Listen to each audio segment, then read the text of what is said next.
Welcome to Soundbreaker. In today's episode, we're talking to Aric Steinberg. Aric, pleasure to have you on the show. Excuse me. And Aric happened to be the executive director of Sweet Relief Musicians Fund, something that we need to really dig deep and talk about the Musicians Fund. What does it represent? What is it about? But first, we want to get Aric to give him a chance to introduce himself and talk about his background and all of that jazz. Aric, welcome to the show. Thanks, Bob. Nice to be here. Thanks for having me. Did I say Aric? Aric. I want to correct myself. If I did, Thank I'm you. sorry. Yes, that's okay. Happens all the time.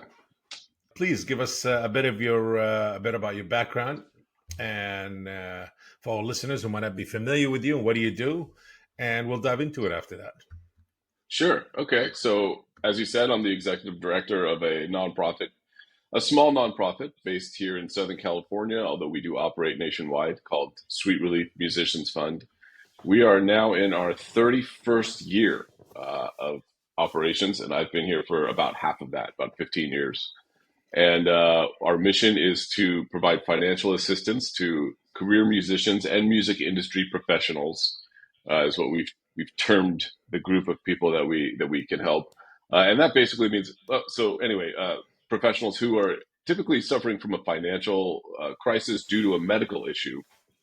Although we do other Oh, things in times of natural disaster and such, but uh, we we define those that we help by the criteria for eligibility is basically you have to make at least half of your money in the music industry, and that can be as a musician, which is mostly what we seem to be helping these days, and anybody in the back of house, even agents, managers, anybody who works in the industry as a music industry professional is eligible for help from Sweet Relief.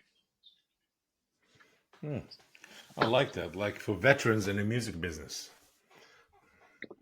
Yeah, it can be for newer folks too. Typically, if you want to be on about, if you don't, the other sort of criteria are three. You have to be on three recordings. You basically have to be a professional. You can't just be a dabbler or a part-time musician or a guy in a band on the weekends. This has to be a career musician or career music industry professional to be eligible for help. And typically, when Hmm. people apply for help from us, there's an emergency. This is emergency financial assistance. It's not assistance to kind of help you grow your career. There are other organizations that help with that, but that's not our mission. Hmm. Interesting. Never heard about the fund, but I think it's really pretty interesting. And how old is the fund? Is it something that you were involved in the creation of it, or just happen to be on board? Yeah, so no, it's been around for 31 years. It was started by a singer-songwriter named Victoria Williams, who was on tour with Neil Young when she developed symptoms, which turned out to be MS. And she began her treatment, which was very, very expensive, and she was quickly overwhelmed by the medical bills and needed some help. So she got that help in the form of an album called Sweet Relief, a benefit for Victoria Williams, which was a bunch of artists covering her songs. And these weren't just any artists. This was in 1993, and it was Pearl Jam and Lou Reed and Soul Asylum and Lucinda Williams and just a long list of incredible artists. And the album sold really well, especially for that a compilation of that sort, and raised more money than she needed. And so she took the extra money, set it aside, and started Sweet Relief Musicians Fund to help musicians in her situation who maybe didn't have such fancy friends making albums for them. And it's been going strong ever since. I came on board in 2010, and that was just a couple of years after two guys had taken it over, Bill Bennett, who's still here as the president of the charity, and Rob Max, who passed away in 2017. He was the former executive director. And I sort of, you know, I had no experience really in the music industry. Sort of, we learned as we went. Nor did I have any nonprofit experience, but I think it served us well in that we weren't sort of bound by the rules of the game, and we sort of innovated some ways to fundraise along the way, and some processes that are still in place today that are not necessarily typical in our industry, as we've learned, but have worked well for us. And we've been, like I said, we're a pretty small group. So we're able to be nimble and adapt and change as needed, and it's been a great ride. We've grown a lot, especially since COVID, when we had a huge surge in the need, but also a huge surge in the amount of support that we received, and that really kind of altered our trajectory. And now we're fortunate, Bob, to be experiencing some growing pains. We realized sort of the chinks in our armor when the fires hit here in LA, and we were once again inundated with applications, just as we were during COVID, and it Wow. exposed some of our, you know, I don't want to say weaknesses, but like I said, some of the things we needed to shore up, and so we brought on some additional staff just to help process those applications, and we've really been able to be effective for our community out here. It's still like basically an emergency situation here in the LA area. Really, lots of tales of heartache and heartbreak and tragedy, and I'm glad we're here to help. That's for sure. Well, it's very noble of you. And I have to say, you see, when you speak about it, it seems very passionate. I could see so much passion in there. And looking at your background, what really motivated you and got you interested to be in the music business? Or would you consider yourself in the music business or on the outskirts of it? Like, how do you? Yeah, we're not music creators, but we're certainly, I call us a music industry charity. So yes, we are in the music business, but not in a different sort of space. Of course, it's a wide group of us here in this industry. I had no aspirations to be in the music industry. I've always been a huge music fan growing up. And Well, music I was can see always an your important part of background, my life. the guitars Yeah, back in your back. Yes. yeah. So these are all shows that we've been a part of in some way or another. We produce a couple of shows a year now, and but many of these were the beneficiaries of, or those guitars have been signed for Sweet Relief, and but yeah. So I was friends with Rob Max when he came in with Bill in 2008 to take over Sweet Relief, and when I learned about the mission, I, like many people I talked to, my reaction was, "What do you mean? Why do these guys need help? Like, why are they squandering their money? It's on drugs and hotel rooms instead of putting some money away and saving it." Just a really misguided way to think about things, as I've learned, because the vast majority of musicians grind it out from club to club, paycheck to paycheck. They have other streams of income where they're teaching on the side. They're maybe composing for TV or film, or this is sort of an LA story, but they always have kind of multiple gigs. They work their tails off to try to make ends meet. And they're not the rock and roll story of sex, drugs, and rock and roll all the time. That's not the story.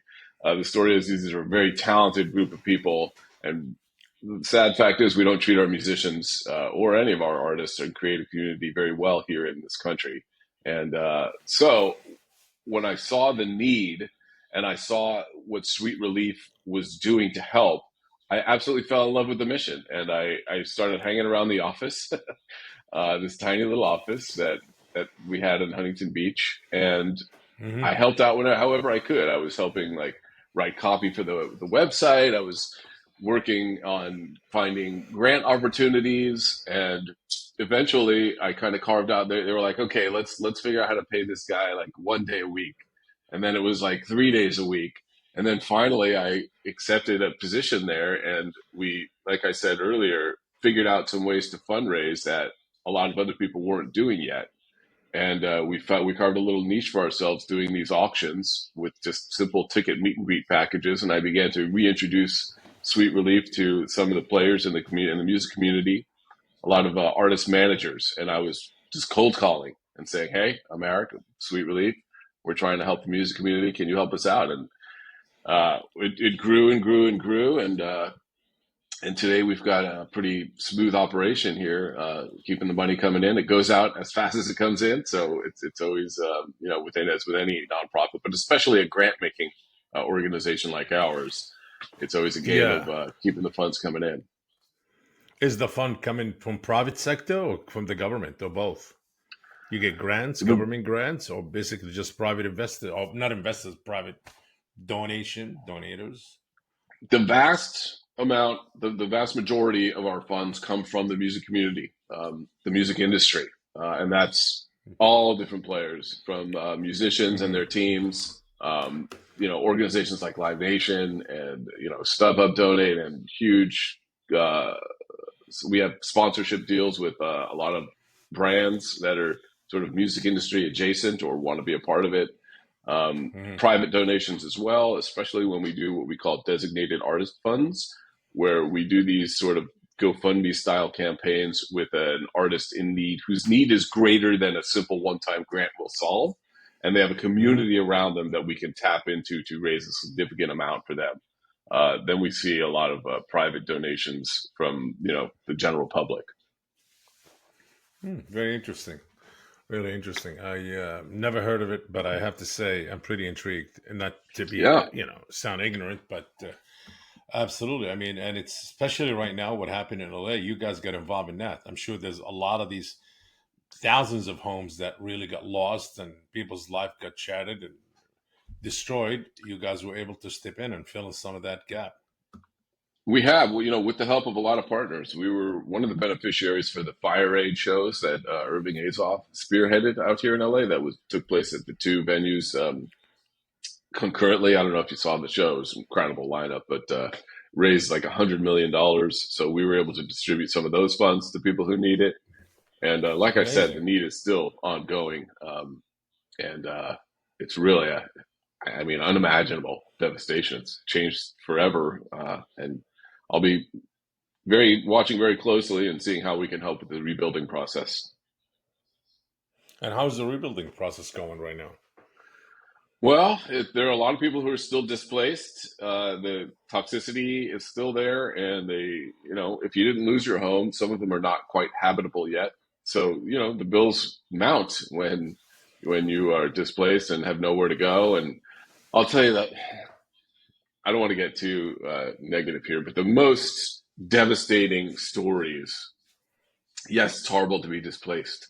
Of course, yes, it's horrible to have lost your home. But when I hear, and this has happened many times already, that they lost instruments that they had had since childhood that are irreplaceable.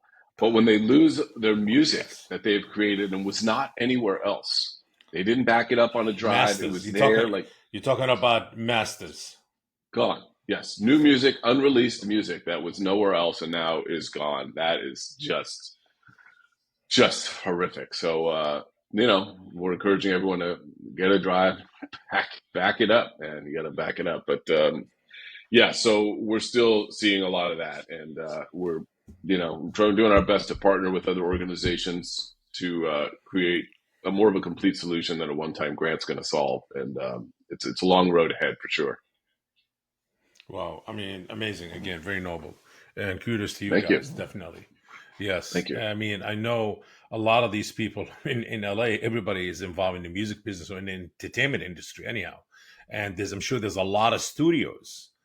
Um, I know as a friend of mine who actually the owner of Song Trader lost their home. He lost his home and he had a Mm. home studio with guitars and all of them. I'm sure you heard of Song Oh yeah, Trader. Yes, yes, Paul Wilshire, and he lost the whole thing: his home, his studio in the house, and I'm sorry I'm to hear sure that. many, Feel free to send them our way.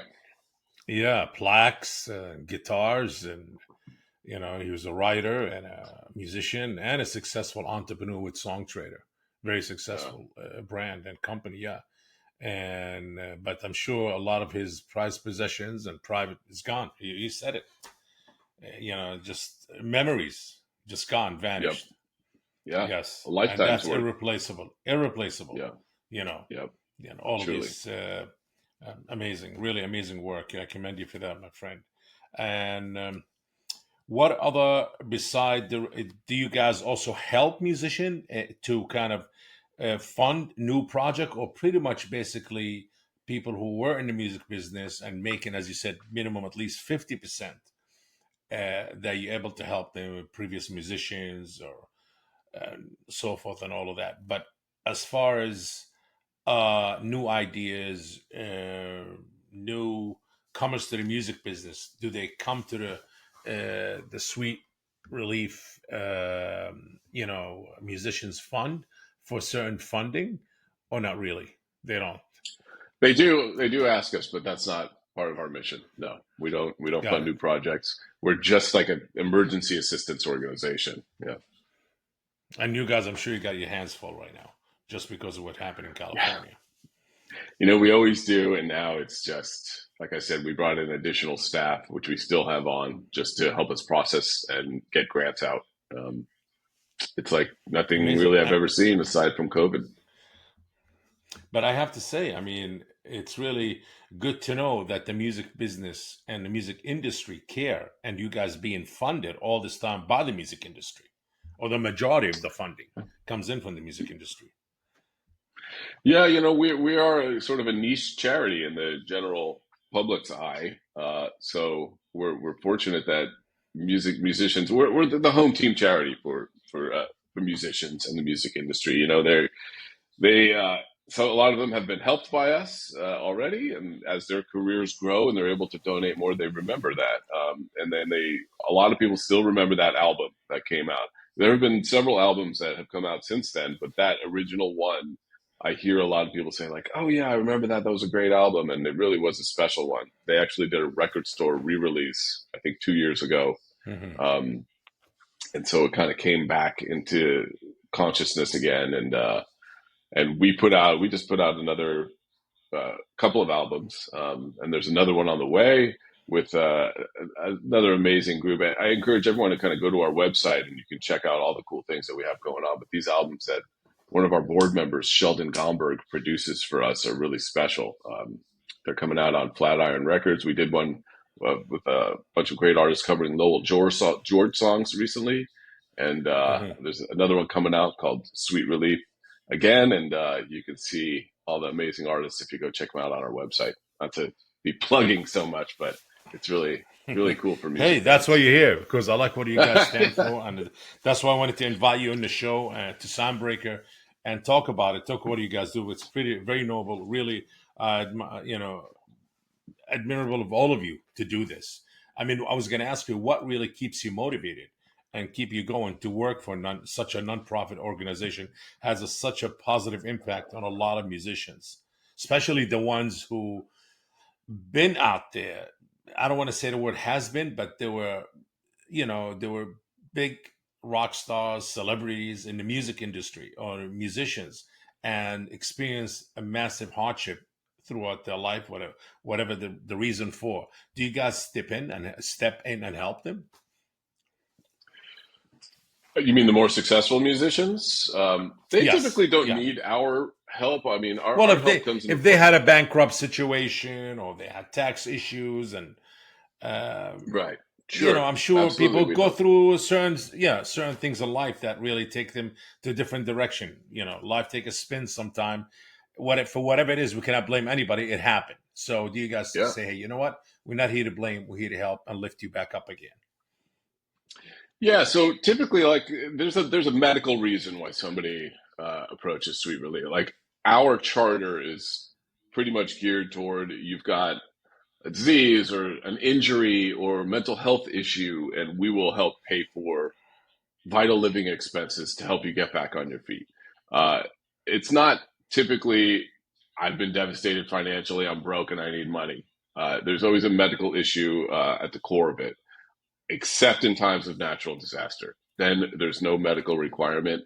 The only other exception is if you're an elder musician, then you don't need a medical requirement. You just are automatically eligible for help from us. Um, so Amazing. yeah, you had asked me earlier. I think this is a twofold question. What keeps me motivated? And I guess what keeps me motivated is that we still need to exist, which is a bummer that we have to be here at all. But we do, and the need is still there. So as long as the need is there, we're going to keep going. What kind of keeps it fresh, I want to say, or exciting for me is there's always a new way to do things. I'm not constrained by this is how you do it every single day. There's a lot of creativity involved, and I was I'm a kind of a creative guy. I like to use that side of my brain, and so coming up with new ways to fundraise and new ways to partner with people. It's all sounds sort of very business related, but there's a very creative aspect to it that I enjoy. Putting together shows, for example, has been sort of a newer. It's only for the last few years that we've been producing shows ourselves regularly, and learning how to do that, and seeing that come together. It kind of reminds me a little bit of my restaurant days when you need a team in place, and once the show starts, the team works, and if it doesn't, it's terrible. But when it does, it's magical, and I really enjoy that part of the job these days. With all the negative publicity about AI being big part of the music business, and which is really not. But a person like yourself, Aric, who dedicated his time and full time to work and pursue such a thing, and with being part of this great organization, Sweet Relief Musicians Fund, that really tells me that the music business is still run by humans, and it has the human touch and feeling into it still, and it's not going anywhere. Because everybody say, "Oh, the music business is gone. It's all about AI now." No, it's not. It's not. AI is a tool, and a tool will never replace humanity. But you are a big proof in that, obviously, and the fund that you run and work with, Sweet Relief Musicians Fund. Aric, if somebody wants to get a hold of you or need help or the organization, what's the best way to get a hold of you guys? Yeah, that's the perfect comment to lead into that question, because I appreciate that you noted our humanity here. We're all people here, and we personally, I'll personally reply to anybody who emails. They can email us at info@sweetrelief.org. You can check out our website at sweetrelief.org. We're all over social media. Um, and we're humans over here. Our whole goal is to not put we don't want to put roadblocks up for people to get help. We want to make it easier for them. So we've spent years shortening our application process. We'll even accept applications that you sent to other orgs. Typically, when somebody applies to us for help, they're in a bad way. They're sick and they're desperate, and we don't want to make it hard for them to get help from us. Unlike insurance companies, and I won't go too far down the rabbit hole here, but our business model is not based on saying no to people. So we're here to say yes, and we really want to help. And you can call us. There's a number on our website.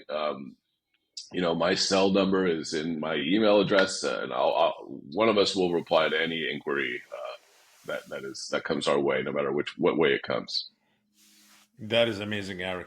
Aric, before we wrap up the show, two things: an advice out there, an advice from you, and a message, please. Advice from me. I guess I'd be speaking to other nonprofit industry workers. There's a lot of turnover in the kind of fundraising department of nonprofits, and I would encourage nonprofit leadership to not constrain your development workers by a certain set of rules that have to be followed in fundraising, and let them tap into their creative sides, and give them a little room to come up with ideas, and then really consider those ideas, give them the thought that they deserve before poo-pooing them, and hopefully you have the bandwidth and maybe the budget to try some of them out before dismissing them out of turn. But I've seen so many other organizations fundraising by rote, and I think it's a mistake in my experience. That's a suggestion. I don't know if it's advice. It's a suggestion. Well, my message is if you're in the music industry, please reach out to us if you need help. If you know someone who needs help, you can also reach out. And if you can't afford to donate, there are other ways that you can help support us. You can sign up for our newsletter and see all the cool things that we have going on, and all the new things in the pipeline. Following us on socials and interacting with us on social media is another great way to support us. And we'd love for anyone to email and introduce yourself, or introduce yourself via any of our other platforms, and engage with us. we're always looking for people who want to help and learn more about Sweet Relief. Absolutely. Well, I encourage everybody to donate, obviously. If you, as you said, if you want to help somebody, please reach out to Sweet Relief Musicians Fund.